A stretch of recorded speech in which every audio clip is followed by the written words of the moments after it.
Syederollen ribuan santri di Kabupaten Aceh Singkil menggelar upacara peringatan Hari Santri Nasional ke-6 yang berlangsung di Komplek Pondok Pesantren Darul Hasanah Kilangan. Santri datang dari berbagai pesantren yang ada di pelosok Aceh Singkil dengan menggunakan truk serta bus. Bertindak sebagai inspektur upacara HSN, Bupati Aceh Singkil Dul Musrid dan pada kesempatan ini menyebutkan keberadaan santri sangat penting sebagai benteng akidah.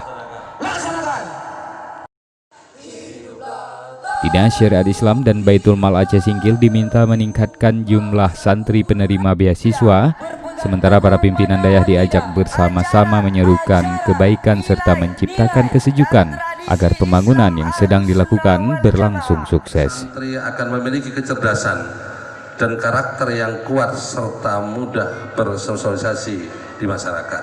Pendidikan dayah dan pondok pesantren merupakan lembaga pendidikan tertua yang didirikan oleh para wali, kiai, dan penyebar agama Islam lainnya. Dari Singkil, Dedi Rosadi, Serambi On TV. Semoga kita dimudahkan segala urusan.